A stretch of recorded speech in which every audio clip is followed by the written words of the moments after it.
to W4CY Radio or its employees or affiliates. Any questions or comments should be directed to those show hosts. Thank you for choosing W4CY Radio.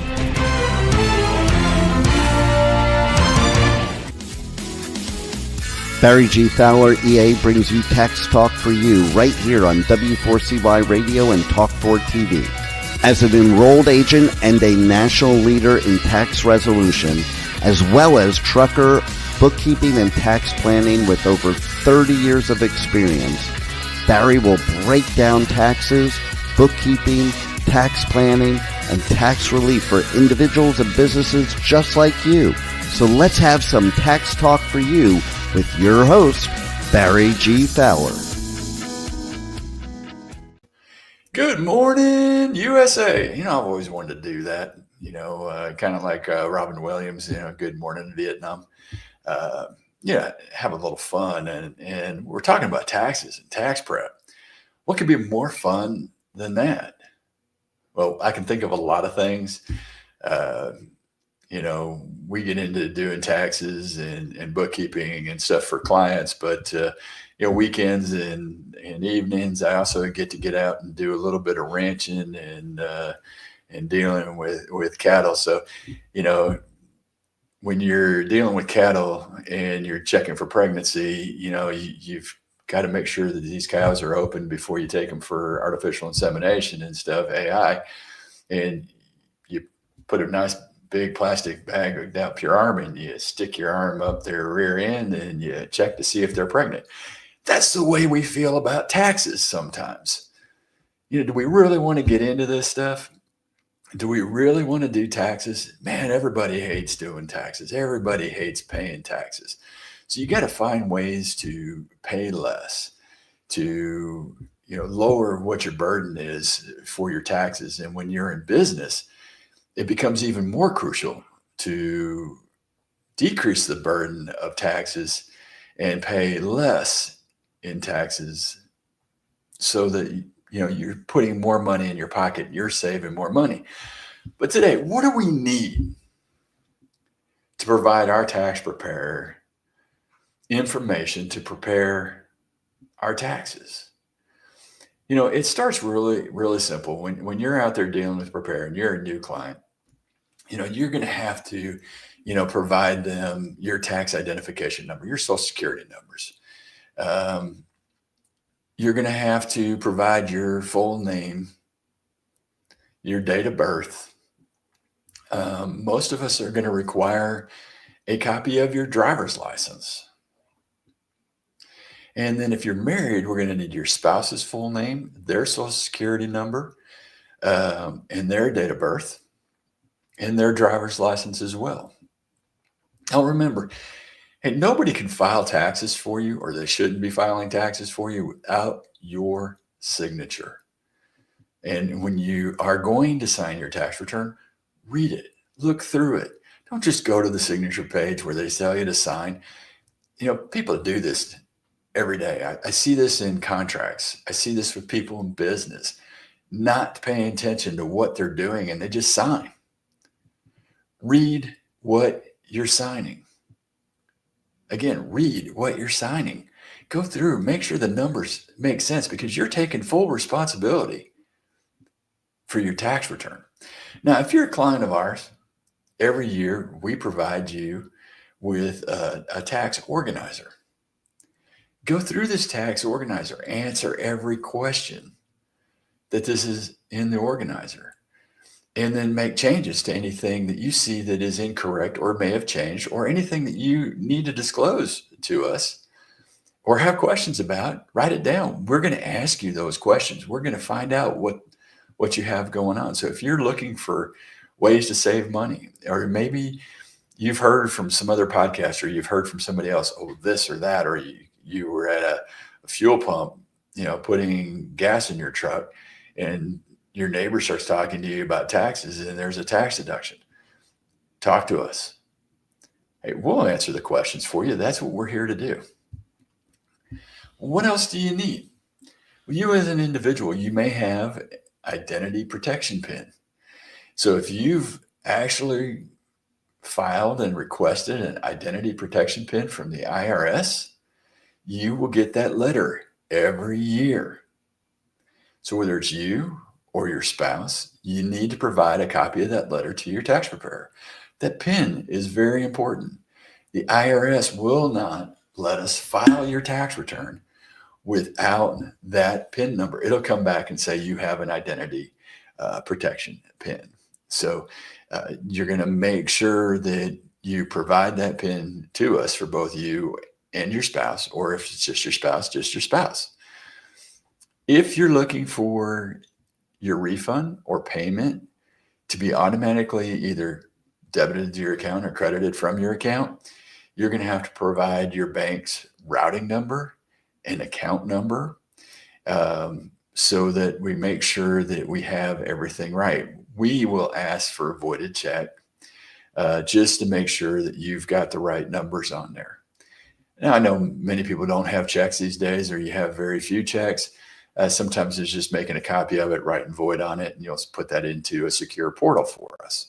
Or if you're showing up to somebody's place of business to do it, or you're coming here to do your taxes, you can just bring your checkbook with you, and we can, take the information off of that as well. If you don't have that, you can go to your bank or call your bank and ask for those routing numbers and account numbers to make sure you've got the right one. Some credit unions have a specific routing number for withdrawing money from your account or depositing money into your account. So you need to make sure you've got the right routing number. And some credit unions require the full account number. So if you got maybe 4 zeros in front of your account number, we need to know that we've got to have every one of those zeros on there so that the money can get to your account properly. And then, if you're doing taxes with us, we have you verify that information before we're ever going to file your return. So when you're signing your tax return, they're going to have a transmission page that has your account and routing numbers on it. And we're going to make you sign that to verify that information is correct, because we're not going to take responsibility if you provided us incorrect routing numbers or account numbers, because the IRS is trying to put money in your account. And if those are wrong, it's going to take you much longer to get your refund when the IRS sends it back, or maybe you deposited it into the wrong person's account. Not supposed to happen, but it does. So what else is needed? Dependent information. Who are your dependents? Now, if you've been doing taxes with somebody for a long time and you think, oh, they have it, verify. Are you still able to claim the people you claimed in the past? Or maybe you had a new child. And you need to provide their name, social security number, and date of birth to your tax preparer. So make sure that you have all the dates of birth correct, the social security number is correct. Make sure the child's name is correct. You may call somebody Johnny and his name is John. We'll need to make sure we've got the precise name, or maybe there's a different last name from yours. You got married and you have your wife had kids and they have a different last name. And you're claiming those kids. Well, if you're claiming those kids, then, we need to make sure we got the right last names on there. If they've been in childcare, you're going to want the childcare records. How much did you pay for childcare? And that's got to include name, address, and tax ID number of the child care provider. Now, if it's an individual, that's their social security number. Those people, should be reporting that information to the IRS that they've earned this money as an individual. If it's a business, it's their employer identification number. But we're going to need those records to be able to fill out the 2441 for getting the credit for child care out there. Income of dependents. So if your dependents are earning income, we're going to need to know what they've earned so we can decide, are they truly a dependent? Are you providing more than 50% of their support in the household? even if they are 17 or 18, or maybe you're trying to claim a parent or other sibling as a dependent, and you are providing more than 50% of their support, then we're going to need to know what income those adults had so that we can make sure that we can verify that you are 50%, providing 50% or more of their support. You got to remember, tax preparers, we hate this role of doing due diligence, but the IRS does require us to do due diligence for preparing a tax return. And we've got to file Form 8332 as well, showing that the child's custodial parents are releasing the right for you to claim this child. So if you have a child that could be claimed somewhere else, you would have to file this form for the non-custodial parent. So not only are we doing due diligence of the children or maybe adults that you are trying to claim on your tax return, we're having to do a little bit of due diligence for those children that you've been released to be able to claim on your tax return as well. You think tax preparers and have it easy and, this is all easy? No, the IRS puts stringent requirements on tax preparers doing due diligence on returns that we're preparing and hold us to that level of due diligence. Hey, when we come back after this break, we're going to start talking about sources of income and what information you've got to provide for your income. And we'll be back right after this. We have only scratched the surface of today's show. Please stand by as Barry G. Fowler will be right back with Tax Talk for You. If you owe the IRS or are going through an IRS audit, don't go at it alone. Call Taxation Solutions Tax Relief at 888-930-1016. We are your solution for IRS debts, audits, back taxes, garnishments, liens, and levies. Whether you're an individual or business, you need a solution and a strong, aggressive tax resolution. Don't let the IRS walk all over you. Stop the IRS now. Call 888-930-1016 or go to taxationsolutions.net now for a free, no obligation consultation. Let's get back to Tax Talk for You with more Tax Talk. Once again, here's your host, Barry G. Fowler. Hey, welcome back. Speaking of taxation solutions and IRS audits, the IRS does still do audits. And the IRS looks at these tax returns and they have computer-generated logarithms that will go through and decide whose tax return to pull. And a lot of these are random, but a lot of times it's due to red flags. And those red flags can be, many different things. A lot of times, we'll talk about it later, is using round numbers for your expenses and stuff. But also, sources of income can become a very big red flag for you. And what do we mean by sources of income? Like your W-2 forms or your 1099s. So what does this create a red flag? Well, not reporting all your income.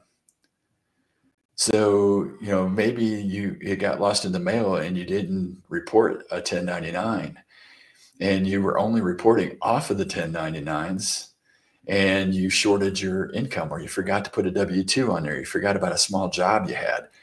These can cause audits. A lot of times it's just correspondence audits saying, hey, you missed something.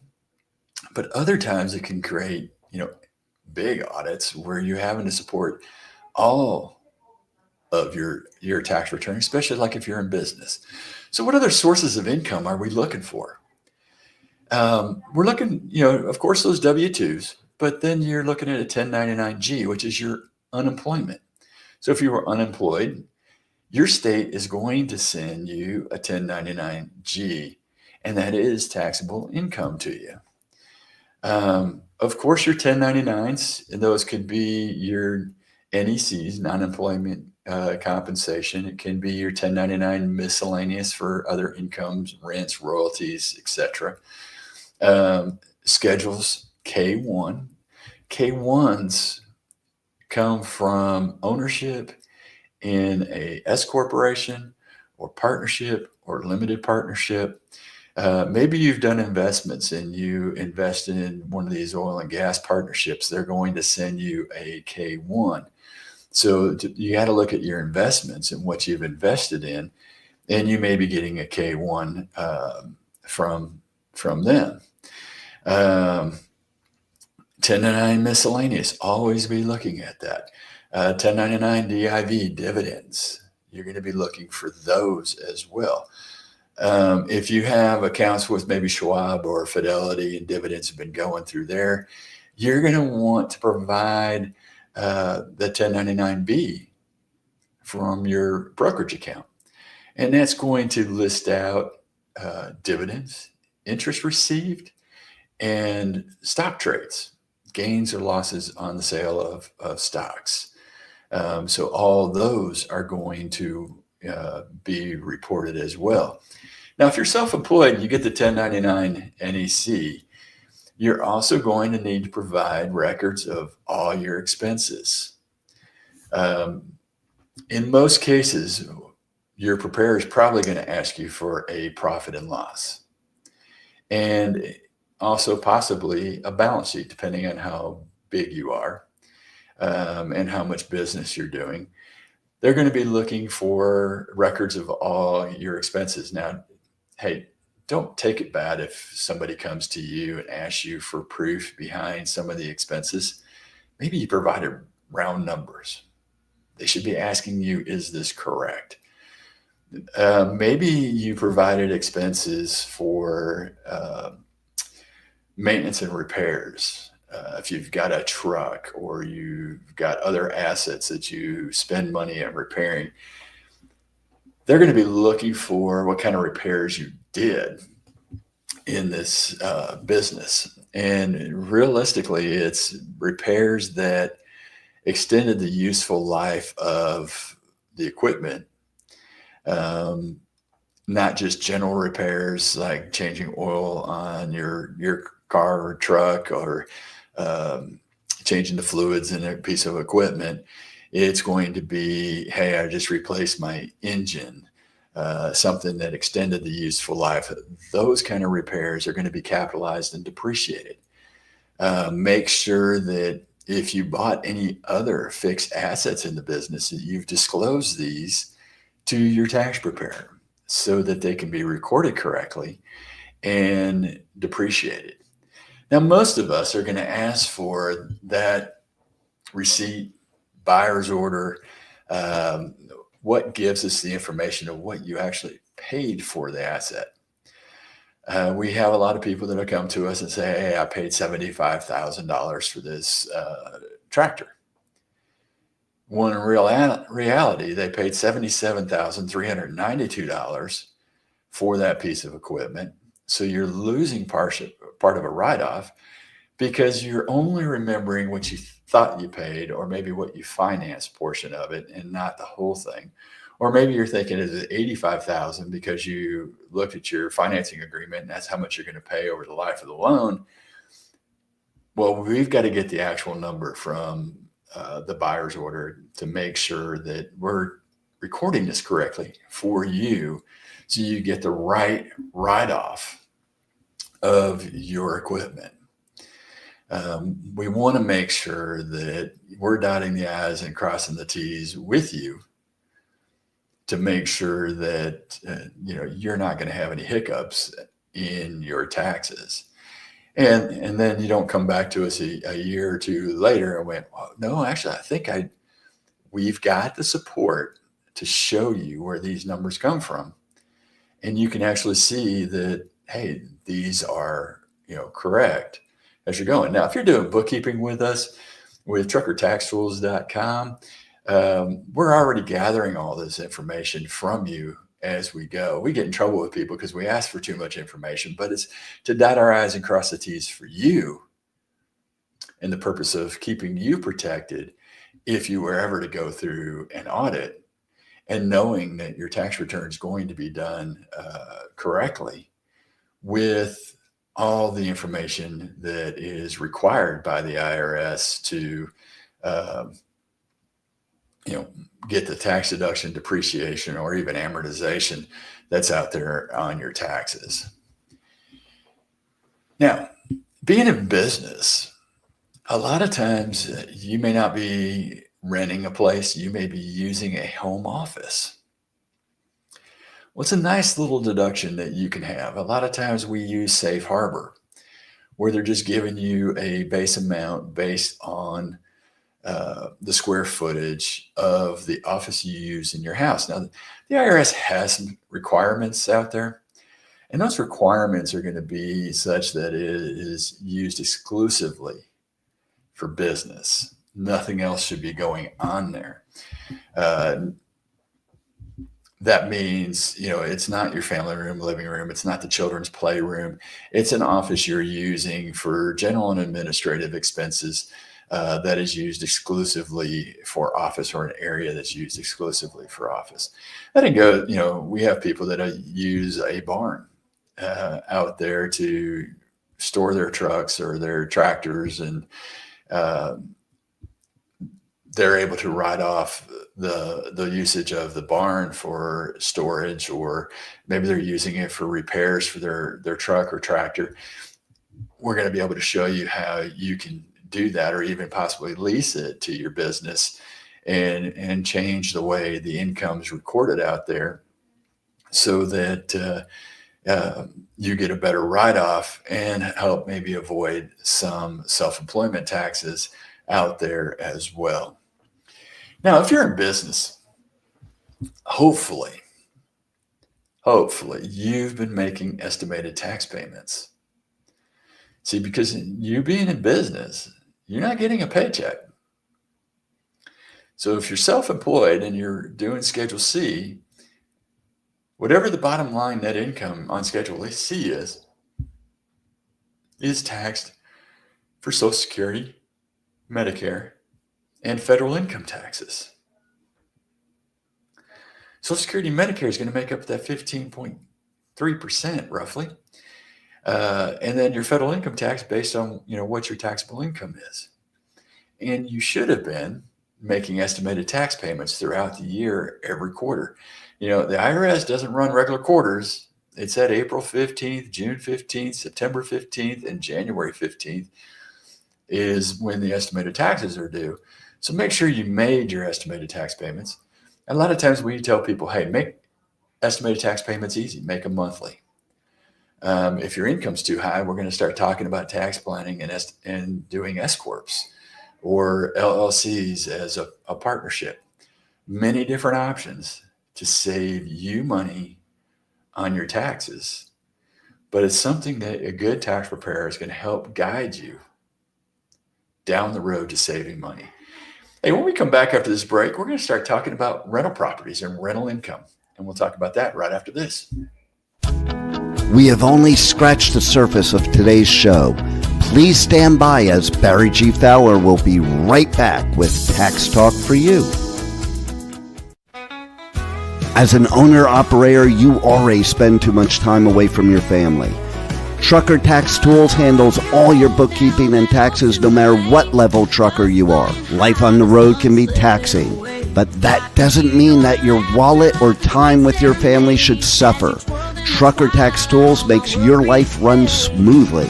Go to truckertaxtools.com for a free guide that will give you the tools to never worry about your taxes again. Call Trucker Tax Tools at 877-966-2477 or go to truckertaxtools.com now and let the experts keep you trucking. Let's get back to Tax Talk for You with more Tax Talk. Once again, here's your host, Barry G. Fowler. Hey, welcome back. We're trying to keep people trucking and keep people on the road and, keep people moving in business. Speaking of business and stuff, our president has had a busy first 7 days in office and feel like he's been moving everything, right down the road from helping people in North Carolina to getting out to California and finding ways to help people in California with all these natural disasters. And it's kind of been an amazing week to actually watch this president work and what he's trying to do, and staying true to what he committed to you know in his pre-election speeches and campaign speeches and everything out there. His next things on his agenda is trying to get tips non-taxable, getting Social Security non-taxable. Let's see if he can accomplish this in the first 100 days or how long it's going to take him to do this. But right before the break, we were talking about other income, like rental income. You're going to need to make sure you're providing records of income and expenses for that rental property, all the expenses that are required upkeep of that rental property, including things like mortgage interest and insurance payments, even traveling to the rental house to make sure everything's okay. If you got a new rental asset, they're going to want the cost, the date placed in service, and stuff for depreciation. And so they're going to be looking for all of that information on your rental property as well. Or even if you sold the rental property, they're going to want to see the closing statements on that so they can get all the income and deductions for that. Retirement income. This is pretty simple. You're going to get a 1099-R. You're going to need to provide that. If you have traditional IRAs and you now have a basis, so you put too much money in and money that it didn't qualify, you may have basis in your traditional IRA. They're going to need to know that information because that's already pre-tax, post-tax money. If you got Social Security coming in, they're going to want the SSA 1099, or if you have railroad retirement benefits, you're going to give that RRB 1099. If you got teacher retirement or other government pensions, they're going to give you those 1099-Rs for those pensions. Savings, investments, dividends. We've already talked about the 1099 DIV, but you may get 1099 INT for interest. If you've got interest on your bank account, you're going to see that, especially if it's over $10. Under that, they're not going to care. And of course, the 1099-Bs for your sale of stock or other properties, 1099-S on the sale of your house. And yes, if you sold a house, that needs to be disclosed. Yes, you may have the exclusion out there, but we've got to fill out the forms for the home sale exclusion if you qualify. If you had health savings accounts, or long-term care reimbursements, you're going to have the 1099 SA or 1099 LTC. And then again, we talk about providing records of estimated taxes. If you got large dividends, large interest, a lot of trades with gains, you're going to have to provide that as well. And then if you have transactions involving cryptocurrency, you've got to provide that information as well. So they do tax you on transactions in cryptocurrency. If you're just holding it, haven't sold it, just bought it, there's nothing to report. If you're buying and selling or selling things you've held for a number of years, we've got to report the gains in cryptocurrency, even if you didn't pull the money out of the account. If you sold Bitcoin when it hit 100,000 and you have gains, those gains got to be reported, even if you didn't pull money out. Now, if you accept credit cards in your business, you may get a 1099-K. Payment card places are now required to file those 1099-Ks as well. And, the IRS is going to find a way to use that to tie back to your business if you're reporting it out there. Maybe you got gambling income. You're going to get a W-2G. Jury records, any hobby income and expenses. So maybe you run, have chickens and you sell eggs. That is supposed to be reported as well. I mean, it may be just a hobby to you, but that's still income coming in. If you receive prizes or rewards, those have got to be reported. Trust income, royalty income on a 1099 miscellaneous, any other 1099s you may receive as well. And here's a big one: record of alimony paid or received. And then you got to provide your ex-spouse's Social Security number. So you get the deduction, the ex-spouse has to report it as income. This also will be for like separate maintenance as well. There are certain categories that may not fall under alimony or separate maintenance, and you got to take a look at that. State tax refunds could be taxable if you've deducted it in itemized deductions and you've deducted more than what your actual tax was. So, you preparing to get your taxes done, this is all the income information that is going to be needed. Now, you may have other income coming in and you got to report that as well. If you're running that business, again, I say you've got to make sure I would tell you to have a separate bank account for your business, no matter how small that business is, so that you can actually record all the income that came into that account. Now, not necessarily everything deposited in the account is income. Some of it could be capital paid in by you or loans from you to the business. But it allows you to a little bit easier to figure out what your income was for the business if you're depositing all your income into that account and running all your expenses through that account to help determine if you've got all the write-offs. Now, what types of deductions are there available to you? Well, types of deductions can really depend a lot on your life situation and what you do. It's likely you're not going to need all this information that we're going to have to file your taxes. But if you do qualify in this, then you're going to want to have this. So if you have home ownership, you're going to have your 1098, which is your mortgage interest statements. And if you're buying a home from an individual and paying them in payments, they should be providing you with a 1098 as well for the interest you've paid them. So you should be looking for that. And if they don't give it to you, you should be asking for it as well. Your real estate and personal property tax records. So if you're paying property taxes, real estate taxes, maybe your business pays on personal property, those records of taxes you've paid in that year, you're going to need to have as well, including your real estate taxes. If you've done home energy improvements like solar panels, solar water heater, you're going to want to have the receipts and the statements on that of what does qualify. As well, if you went out and purchased an electric vehicle or hybrid, some of these vehicles will qualify for tax credits out there.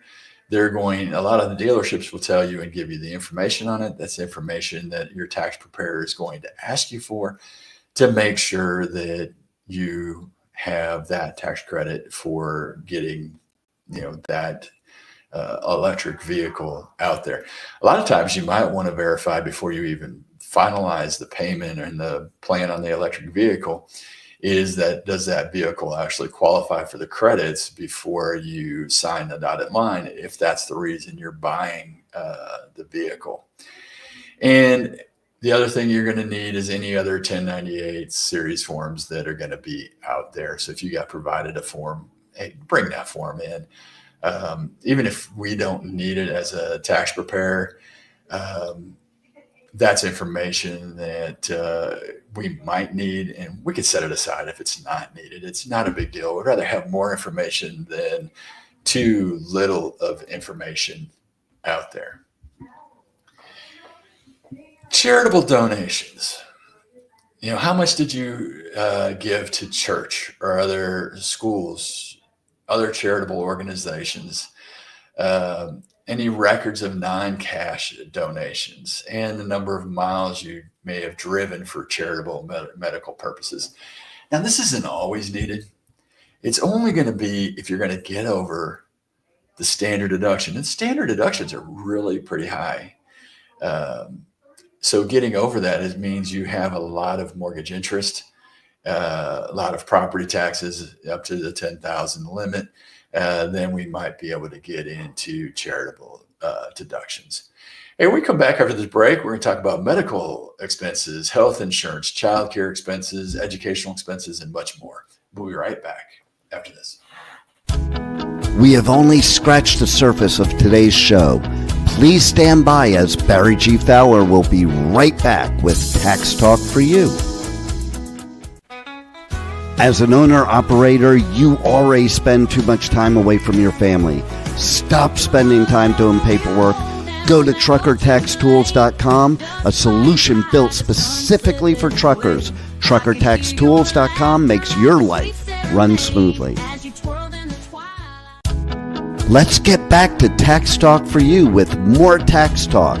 Once again, here's your host, Barry G. Fowler. Hey, welcome back. Sometimes getting things started, and let's heat it up a little bit. How do you fix Social Security? That's really the question of the day. If you got suggestions how to fix Social Security, man, I'd love to talk about it at some point. And maybe the next week's show we'll talk about fixing Social Security. We'll talk about fixing the tax plan. We'll look at things out there in a different light. But today, want to fix Social Security while we're on a roll and while Trump's on a roll? Hey, let's eliminate the taxes on Social Security, eliminate the offset so that anybody can take Social Security once you reach 62 and a half and not have to be offset for income that we have coming in. And let's put every government employee on Social Security, including every senator, congressman, and everybody out there. If it's good enough for you and me, it's good enough for them. And I guarantee you they fix Social Security tomorrow or within hours. Anyway, that's my soapbox. We're talking about tax deductions and, what can we deduct? Medical expenses. What did you pay for healthcare? Your insurance, doctor's visits, dentist visits, hospitals. We've got a hurdle to get over. So sometimes this doesn't make sense depending on what your deductibles and everything are, or how much income you have coming in. And then what if you've even gotten over the standard deduction yet. So don't rush to get this information together or spend a lot of time doing it. Just know what the total might be. And then if you're close or you've gone over the standard deduction, then we'll talk about possibly getting things for doctors and dentists and hospitals. However, healthcare, insurance, you might be able to get the self-employed deduction for self-employed health insurance. So we're going to want to know that. And if you got a Form 1095A because you enrolled in the marketplace, we're going to need that form to report on your taxes as well, because you may get more back in the premium tax credit if your income's less than you said it was, or you may unfortunately owe money if you've been getting too much credit out there. I still can't believe when they're running these ads, they're saying, 90% of the people are able to qualify for credits on, unemployed health insurance, because I haven't found very many that actually do, that we do taxes for. So it surely is maybe 1 in 10 actual people that go through the marketplace, and not 1 in 10 in every American. Hey, but who knows? I'm not an expert in health insurance or anything, from there. But I am an expert at tax preparation and preparing taxes and representing you as a taxpayer when you owe money to the IRS, so that you can take to the bank. What else are we looking for? Educational expenses. If you have a son, daughter, or maybe yourself, you're going through college, we're going to look for the Form 1098-T from your educational institution and receipts that itemize the qualified educational expenses and records of any scholarships or fellowships you may have received or your child received.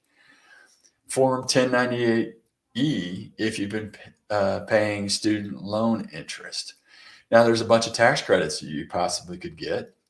So you could get lifetime learning credit, American Opportunities credit, those credits, but we're going to do that off of what your educational expenses are out there for your child to go out and do it. If you make too much money, maybe your child needs to get a job and work and then claim themselves, and maybe they can get the credit and save yourselves more money on taxes, because that child on your return may or may not provide you with enough benefit to actually claim them when they could actually claim themselves. So things we will look at when your child is in college is where it's going to benefit the most.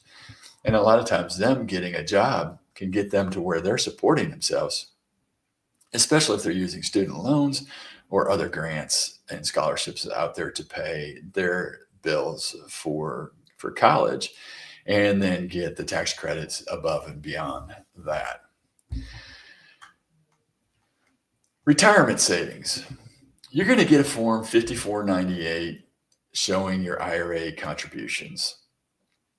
You may also get 5498 SA showing your health savings account contributions. These are deductions that you're able to take on your tax return if you've made these contributions into these accounts. And there are special requirements on both of these. And depending on whether you're in a 401k or SEP plan or a retirement plan through your employment, you may not be able to make IRA contributions. On top of that, HSA contributions, if you're in a medical plan that qualifies for health savings account, you can then put money into that health savings account, which sometimes is really nice because it's money you can put in to use for the future. It doesn't go away after a year or 10 years or 20 years. If you're not using that money, you can actually have that money invested into some kind of mutual fund that your HSA bank would offer, and it continue to grow. And then when you do go to meet deductibles or co-pays or pay for prescriptions and stuff, you can use that HSA card and pay pre-tax dollars on there. Now, those pre-tax dollars you spend through the HSA account are not deductible as a medical expense. If you are now itemizing for medical, you won't be able to claim them on both sides. Now, if you've been in a federally declared disaster, now this goes through, the IRS. You can go to irs.gov and see what is federally declared disaster areas. A good example is portions of North Carolina. Sure, right now it is portions of California and the wildfires. Here in Texas, it was places that got affected by the hurricanes, or maybe even in Florida where you've been affected by hurricanes. Those are federally declared disaster areas. Need to make sure city, county, where you lived, worked, or had property. You're going to have property records that support property losses, appraisals, cleanup costs, the records of the costs of rebuilding or repairing, and then how much were you reimbursed for these costs? What did the insurance pay you to reimburse? Now, if you got loan from FEMA. The loans from FEMA are not going to be taxable income, and don't have to be offset against your repairs or building costs. But if you got money from FEMA to rebuild or whatever to help you, that money would be offset against the costs that you've come out of pocket to build. And one of the good things to do is go to the FEMA website and see if your county, your city has been declared a federal disaster area. Now, a lot of times, if you've been declared a federal disaster area, you will get automatic extensions of time, depending on when that disaster area was declared, to file your tax return. Even if you're on extensions, those deadlines could be extended out months, 3 months, 6 months, whatever that time period would be. Speaking of FEMA, I know there's a lot of controversies out there and stuff, and a lot of us don't like federal government being involved in a lot of things that we do and see out there. I know there's been talk of possibly dismantling FEMA and giving the money to the states. I'm a strong believer in the Constitution and states' rights, and states' rights are first, meaning that, hey, local and state authorities probably know more what's going on in their local community than the federal government does or ever should know.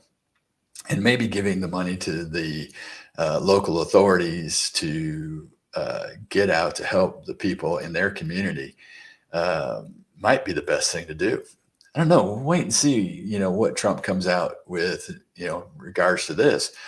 But there's a lot of interesting things that could be done to help in each individual community where help is needed. I know here we had so much paperwork through FEMA to go through that many of our neighbors and friends that had a lot of hurricane damage just gave up and just paid it out of pocket themselves, where their insurance didn't cover and where the paperwork for FEMA was taking way too long. And, when you start running into those kind of issues and those kind of problems, it makes you take a double check on whether the federal government is the right place to be involved in dealing with these kind of events here locally and nationally. Maybe it's just coming up with the money and letting the local governments deal with it from there. So back to tax prep. If you're a client of ours, get your stuff in early. Tax season has started. So, good news, the IRS is now accepting returns. They started here today. So if you're ready to prepare your taxes and you're not one of our bookkeeping clients, because if you're a bookkeeping client of ours, hey, we're already in process of finishing 1099s for you, finishing up your bookkeeping, gathering the last bits of information to get things done. And then we'll get processing your business return or your personal return as we go. You got that organizer. Hey, get it filled out, get it in, get your engagement letter in. Let's get started. Let's get an early start this year. That should be the commitment right now. Get an early start on your taxes. If you got a refund, let's get it in your pocket, out of the federal government's pocket. If you owe money, let's still get it done. We could file and you can still pay April 15th. But at least it's done. You know how much money you need, and you can make sure that money's in the account to get it paid. Or if you can send a check, send a check. That's purely up to you. Good news is we make tax prep as easy as possible. Jump in. Hey, let us do it. You can go to truckertaxtools.com. If you're a truck driver, let us start your bookkeeping, your tax prep here today. If you got a tax problem, call Taxation Solutions. We know how to get this done for you. We will help you every step of the way. Hey, I look forward to next week. Let's get back on that soapbox. Let's get back talking about taxes and tax planning and how we can save you money. every Monday, 10 a.m. Eastern Time, right here at taxtalk4u.com and W4CY Radio. I look forward to having you here next week. Send in your questions. Let us get them answered. Thank you. Have a God-blessed and glorious week. Are you an individual or business that wants to understand taxes and how they affect you? Are you looking for specific tax advice for self-employed, business owners, and truckers? Are you behind on taxes and your bookkeeping? Are you dealing with the IRS and ready to have some relief? Then you need Tax Talk for You, hosted by tax and trucker expert Barry G. Fowler, EA. Tune in 10 a.m. Eastern Time every Monday right here on W4CY Radio and Talk4 TV. Don't forget to check this and past episodes at taxtalk4u.com. See you next week at W4CY.com.